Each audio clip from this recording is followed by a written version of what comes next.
توی مسئله مطرح شد اینطوری که مشکل تئاتر ما چیه؟ اینو تقسیم بندی کنیم.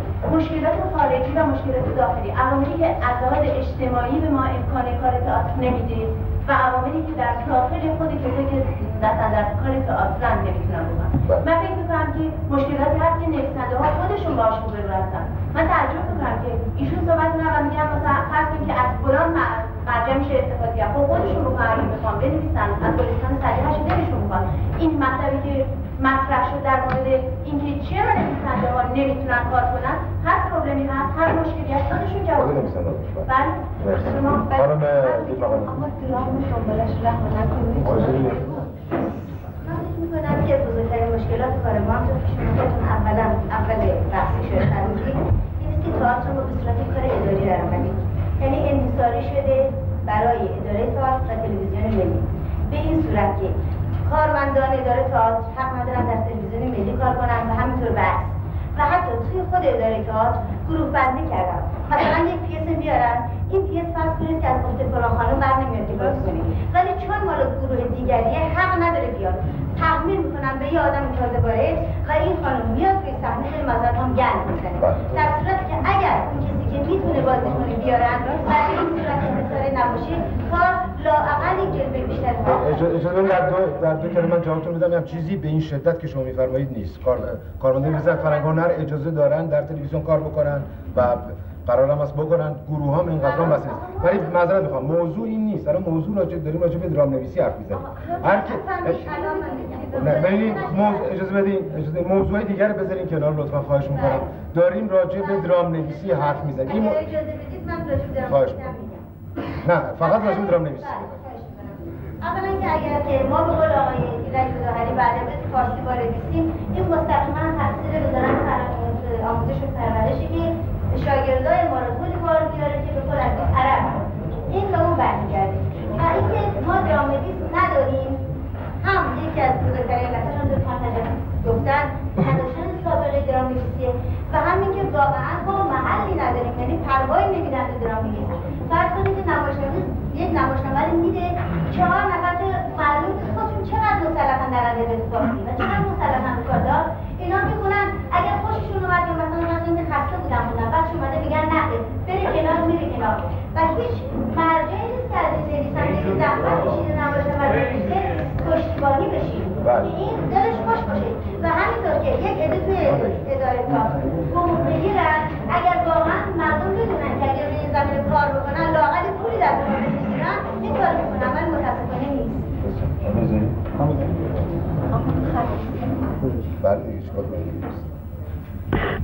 عرض کنم که من فکر میکنم بیشتر حرفایی که اینجا زده میشه که همش هم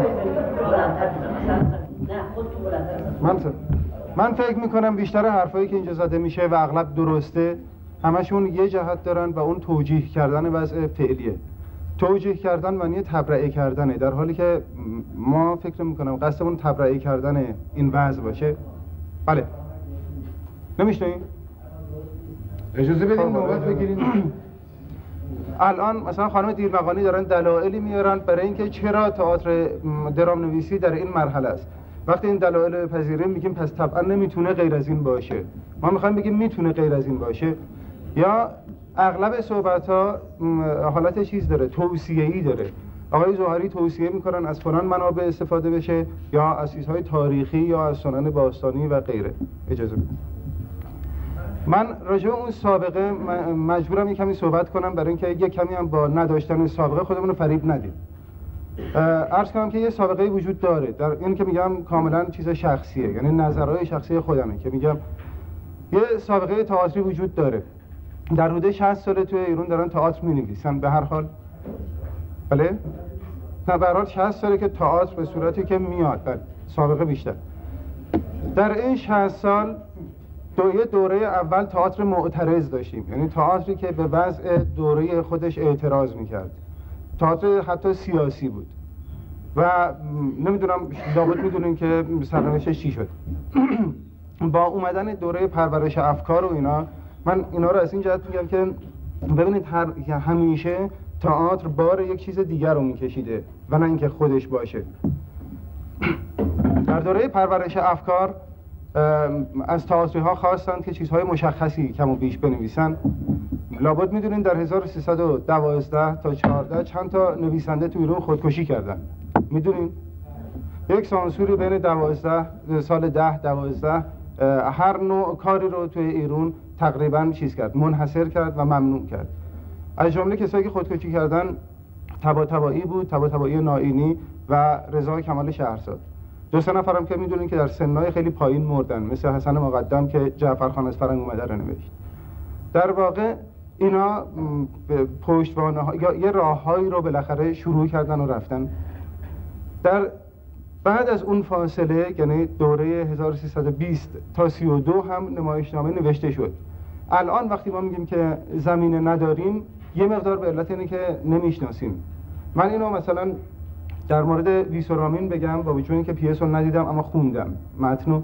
من فکر میکنم که اگر مثلا خانم تجدد، این که میگم فقط مسئله، هیچ حکم نیست، اگر خانم تجدد یه چند تا تجربه هایی که روی این زبون قبلا شده بود، کرده بود یا دیده بود توی تئاتر، من فکر میکنم که این متن بهتر مینوشت یا اصلا به این زبون نمینوشت. من فکر میکنم که روی این کار تجربه شده بود و ما باید ازش اطلاع میداشتیم قبلا. در حال حاضر من نمیدونم این بحث چه کار میخواد، به کجا میخواد بکشه. من فقط میخوام بگم که با این عوامل، مثل سابقه نداشتن، مثل نشناختن ادبیات و نظائرش، خودمون رو توجیه و تبرئه نکنیم. من لااقل به عنوان یه نویسنده خواهش میکنم که با این چیزا ما رو محکوم نکنید که فقط همین رو که می‌نویسیم بنویسیم. اجازه میدید چند کلمه دیگه؟ مسئله عمده‌ای که الان همه ازش داریم فرار میکنیم موضوع سانسوره. و سانسور یکی نیست، سانسور فقط دولت نیست، سانسور افراد هم هست. یعنی موضوع توقع‌هایی است که از تئاتر هر قشر، هر طبقه و هر جامعه داره. یه عده اینا رو یه کمی روشن کنیم. یه عده میخوان که بعضی شکست‌های قبلی اجتماعی سیاسی رو تئاتر الان جواب بده، یا به جای مثلا یه حزب عمل کنه، به جای یه نیروی اکتیو که میخواد وضع تغییر بده تئاتر عمل کنه. یه عده دیگه ای که حتما بهتر اسمش هم نبرم، مایلن که تئاتر مثبت باشه. این معنیه که هیچ معنی نداره. این عبارت از مقامات رسمی دولتن. میگن تئاتر باید رسمی باشه و در جریان ایران در حال ساختمان نقش مؤثر و قاطعی بازی کنه. این اصلا معنی نداره و اصلا چیز هم نداره. واسه خودشون هم هیچ تصویری نداره. یعنی هیچ تصویری ندارن ازش بدن. اما من حتی از این پا فراتر میذارم و صحبت میکنم راجع به این که اگر شما در یه پیسون یه سرهنگ داشته باشین، تمام جامعه سرهنگ ها میتونن جلوی پیسو بگیرن. اگر یه خیاط داشته باشین، تمام جامعه خیاط ها میتونن جلوشو بگیرن. و اگر یه روزنامه‌نگار داشته باشین، جامعه روزنامه‌نگارا. یعنی هر کس برای تئاتر سانسوره. این چیزی که مثلا در مورد موسیقی احتمالاً نیست. در مورد تئاتر اینطور هست. من شخصا از یک جور سانسور که شکل داشته باشه به هیچ وجه نمیترسم و حتی بدم نمیاد که وجود داشته باشه، برای اینکه یک چیزی هست که آدم باید باهاش روبرو بشه. یه چیزی است که باید آدم باهاش یا اونو زمین بزنه یا زمین بخوره. یه شکلیه بالاخره. اما سانسور بیشکل، سانسوری که هیچ جا نیست و هیچ قانون نداره و به همه صورت‌ها ظاهر میشه، چیزی است که من نمیفهممش. یعنی آدم از یه لابیرنت، از یه دهلیز پیچاپیچ بعد بگذره که نمیدونه کجاش داره وظایف ملیش عمل میکنه، کجا داره توقعات مردم رو برمیاره و کجا خودشه. به نظر من نویسنده الان خیلی کم خودشه، همیشه نمایششو، نتیجهشو یا هر چیزو به خاطر بعضی از این توقعات تغییر میده و به همین دلیل هست که اغلب نمایش‌ها صادق نیستن. این حرف من.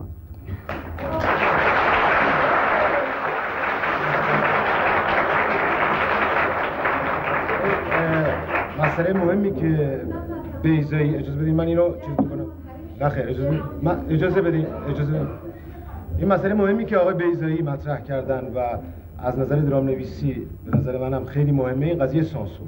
قضیه سانسور یه چیزی است که در مملکت ما به طرز بدجوری و حتی وحشتناکه، برای اینکه بعضی وقتا یک چیزایی رو اجازه میدن ولی در آدم میره یک نمایشنامه دیگر میبینه که کلماتی هست، حرفایی هست که قاعدتاً نمی‌باید اجازه بدن طبق اون کریتر سانسوری که دارن. اگر مایل باشین روی این مسئله سانسور و شدت و بیهودگی و یا خوبیش میتونیم بحث بکنیم، برای اینکه این یه چیز مهمی است در نه تنها در قضیه درام نویسی، حتی در به روی صحنه آوردن و اجرا کردن این نمایشنامه. آقای اسداللهی